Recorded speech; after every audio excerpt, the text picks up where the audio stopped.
ഒറ്റ തെരഞ്ഞെടുപ്പ് ബില്ലിൽ പാർലമെന്റ് ഇന്നും പ്രക്ഷുബ്ധമായി. ലോക്സഭ 2 മണി വരെ നിർത്തിവെച്ചു. അമിത്ഷായുടെ അംബേദ്കർ പരാമർശത്തിൽ പാർലമെന്റിന് പുറത്ത് പ്രതിപക്ഷ എംപിമാർ പ്രതിഷേധിക്കുകയാണ്.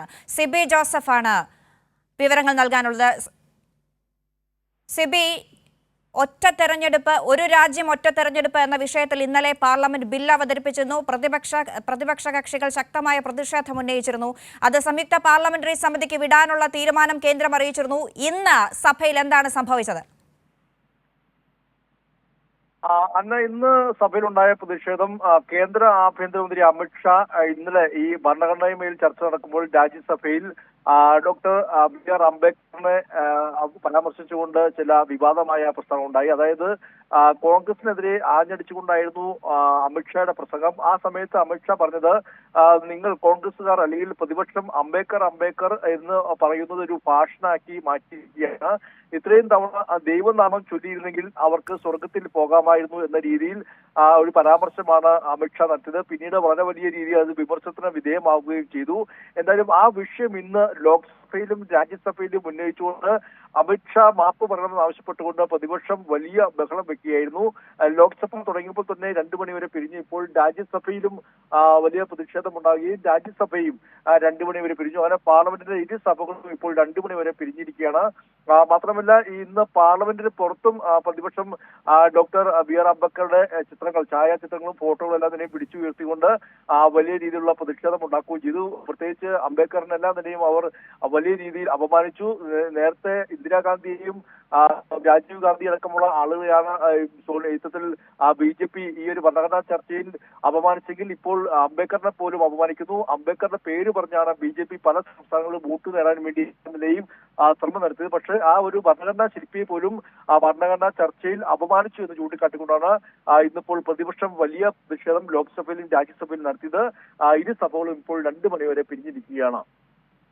അതെ, ഇത്തവണ സിബി ഈ ശീതകാല സമ്മേളനത്തിൽ പല വിഷയങ്ങളാണ് മാറി മറിഞ്ഞു വന്നത്. സംഭലും മണിപ്പൂരും വയനാടും, ഇപ്പോഴിതാ അംബേദ്കർ വിഷയം, ഒറ്റ പാർലമെന്റ്, ഒറ്റ രാജ്യം, ഒറ്റ തെരഞ്ഞെടുപ്പ് എന്നീ വിഷയങ്ങളിലൊക്കെ ശക്തമായ പ്രതിഷേധം പ്രതിപക്ഷ കക്ഷികൾ അറിയിക്കുന്നുണ്ട്. ഇന്നലെ പാർലമെന്റിൽ ഈ ഒറ്റ തെരഞ്ഞെടുപ്പ് ബില്ല് അവതരിപ്പിച്ചപ്പോൾ ആ ബില്ല് അവതരിപ്പിക്കണമോ എന്ന ചോദ്യത്തിൽ ഉള്ള വോട്ടിംഗ് നടന്നപ്പോൾ 467-ൽ 269 പേരാണ് പിന്തുണച്ചത്. സ്വാഭാവികമായും ഇത്തവണ അധികാരത്തിലേറിയപ്പോഴും ആ ഒരു പിന്തുണ NDA സർക്കാരിനില്ല. ഈ ഒരു അവസ്ഥ പരിഗണിച്ച് ഭൂരിപക്ഷം ഉറപ്പിക്കാൻ കഴിയില്ല എന്ന ആത്മവിശ്വാസക്കുറവ് NDAക്ക് ഉണ്ട് എന്നതാണ് ഇന്നലത്തെ വോട്ടിങ്ങിന് ശേഷം മനസ്സിലാക്കേണ്ടത്. തീർച്ചയായും ഈ ഒരു രാജ്യം ഒരു തെരഞ്ഞെടുപ്പ് എന്നുള്ളത് ലോക്സഭയിൽ അവതരിപ്പിച്ചു എന്നതിനപ്പുറമായി ഈ ഒരു ബില്ല് പാസ്സാക്കിയെടുക്കാൻ എന്തായാലും ഭരണപക്ഷത്തെ സംബന്ധിച്ച വലിയ വെല്ലുവിളിയാണ്. കാരണം 3-2 അത് ഭരണഘടനാ ഭേദഗതിയാണ്. അതുകൊണ്ട് തന്നെ 3-2 ഭൂരിപക്ഷം വേണം. ആ 3-2 ഭൂരിപക്ഷം ലോക്സഭയിൽ ഇപ്പോൾ ഭരണകക്ഷിക്കില്ല.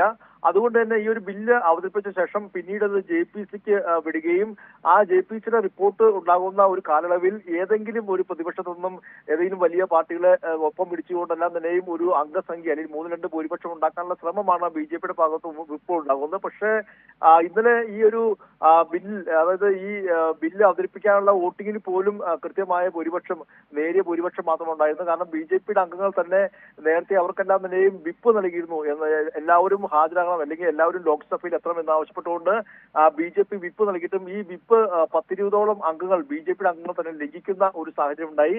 എന്തായാലും ഇത് പാർട്ടിക്കകത്ത് വളരെ വലിയ രീതിയിലുള്ള വിമർശനങ്ങൾക്കും എല്ലാം തന്നെയും കാരണമായിട്ടുണ്ട്. അവർക്കെല്ലാം തന്നെ നോട്ടീസ് നൽകിയിട്ടുണ്ട് ദേശീയ നേതൃത്വം.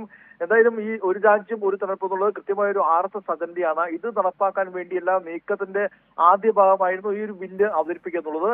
അത് എന്തായാലും അവതരിപ്പിച്ചു. പക്ഷേ ഇനി ആ ബില്ല് പാസ്സാക്കുക എന്നുള്ളത് ഭരണപക്ഷത്തെ സംബന്ധിച്ച് ഒരിക്കലും ഇപ്പോഴത്തെ സാഹചര്യത്തിൽ ഈ ഒരു അംഗസംഖ്യ വെച്ചുകൊണ്ട് സാധ്യമായ ഒന്നല്ല. അതുകൊണ്ട് തന്നെ ഇതൊരു JPCയിലേക്ക് വിടാനുള്ള സാധ്യതയാണ് കാണുന്നത്. അതിനുവേണ്ടി JPCയിൽ ഒരു സമിതി രൂപീകരിക്കണം. ആ സമിതി രൂപീകരിച്ച പ്രമേയം അവിടെ ലോക്സഭയിൽ അവിടെ അവതരിപ്പിക്കണം. എന്തായാലും JPCക്ക് വിടണമെന്ന ആവശ്യം പ്രതിപക്ഷത്തിന്റെ കൂടി ആവശ്യമാണ്. എന്തായാലും പിന്നീട് JPCയുടെ അടക്കമെല്ലാം തന്നെ റിപ്പോർട്ട് വന്ന ശേഷം വീണ്ടും ആ ബില്ല് അവതരിപ്പിച്ച് വോട്ടിനിട്ട് പാസ്സാക്കിയൊക്കെ വേണം ഇവർക്ക് ഇത് ചെയ്യാൻ. മാത്രമല്ല ഏകദേശം 17ഓളം ചട്ടങ്ങൾക്ക് മാറ്റം വരുത്തണം. 2 ഭരണഘടനാ ഭേദഗതി അടക്കമെല്ലാം തന്നെയും മാറ്റം വരുത്തുന്നുണ്ട്. അതുകൊണ്ട് തന്നെ വലിയ വെല്ലുവിളിയാണ് ഈ ഒരു ബില്ല് കൊണ്ടുവരിക എന്നുള്ളത്. മാത്രമല്ല പ്രതിപക്ഷത്തിന് അതിശക്തമായ എതിർപ്പ് കൂടിയുണ്ട്. ഫെഡറൽ സംവിധാനങ്ങളെ അട്ടിമറിക്കുന്ന ഒന്നാണ് ഈ ഒരു രാജ്യം ഒരു തെരഞ്ഞെടുപ്പ് എന്ന ബില്ല് എന്നുള്ള ഒരു ആക്ഷേപമല്ല തന്നെയും പ്രതിപക്ഷം നേരത്തെ തന്നെ ഉന്നയിക്കുകയും അതിശക്തമായ രീതിയിൽ അതിനെ എതിർക്കുകയും ചെയ്തിരുന്നു. എന്തായാലും അന്ന പറഞ്ഞ പോലെ ഈ ഒരു ശീതകാല സമ്മേളനം ഇനിയിപ്പോൾ 2 ദിവസം കൂടി ഉള്ളൂ. ഈ ശീതകാല സമ്മേളനത്തിൽ സഭാ നടപടികൾ നടന്നത് വളരെ കുറച്ച് ദിവസങ്ങൾ മാത്രമായിരുന്നു. ആദ്യം അദാനി വിഷയത്തിലായിരുന്നു ഈ പ്രതിപക്ഷം തുടങ്ങിയെങ്കിൽ പിന്നീട് നിരവധി വിഷയങ്ങൾ, സമ്പൽ അടക്കമുള്ള വിഷയങ്ങൾ, മണിപ്പൂർ അടക്കമുള്ള വിഷയം, നിരവധി വിഷയങ്ങൾ എല്ലാം നിലയും പ്രതിപക്ഷം ഉന്നയിച്ചു. പക്ഷേ ഒരു വിഷയം പോലും ആ സഭയിൽ ചർച്ച ചെയ്യാൻ വേണ്ടി ഇപ്പോഴും കേന്ദ്ര സർക്കാർ സമ്മതമായിട്ടില്ല എന്നുള്ളതാണ് ഏറ്റവും പ്രധാനപ്പെട്ട കാര്യം. ഇന്നിപ്പോൾ അംബേദ്കർ വിഷയത്തിലാണ് ഈ ഒരു വലിയ പ്രതിഷേധം ഉണ്ടായിരിക്കുന്നത്. ഇനി 2 മണിക്ക് വീണ്ടും ഇരു സഭകളും ചേരും. അതെ, ഇന്നും പാർലമെന്റിൽ വിഭിന്നമായ ഒരു നടപടികളും ഉണ്ടായിട്ടില്ല. കഴിഞ്ഞ ദിവസത്തേതിനെ അപേക്ഷിച്ച് ഇന്നും പാർലമെന്റ് 2 സഭകളും പ്രക്ഷുബ്ധമായിരിക്കുന്നു. ലോക്സഭ 2 മണി വരെ 2 സഭകളും നിർത്തിവെച്ചിരിക്കുന്നു. അമിത്ഷായുടെ ഇന്നലത്തെ രാജ്യസഭയിലെ അംബേദ്കർ പരാമർശത്തിൽ പാർലമെന്റിന് പുറത്ത് പ്രതിപക്ഷ എംപിമാർ പ്രതിഷേധിക്കുന്നു എന്നതാണ് ഈ മണിക്കൂറിൽ പറയാനുള്ള ഏറ്റവും പ്രധാനപ്പെട്ട ഒരു വാർത്ത. സിബി ജോസഫ് ദില്ലിയിൽ നിന്ന് വിവരങ്ങൾ നൽകിയത്.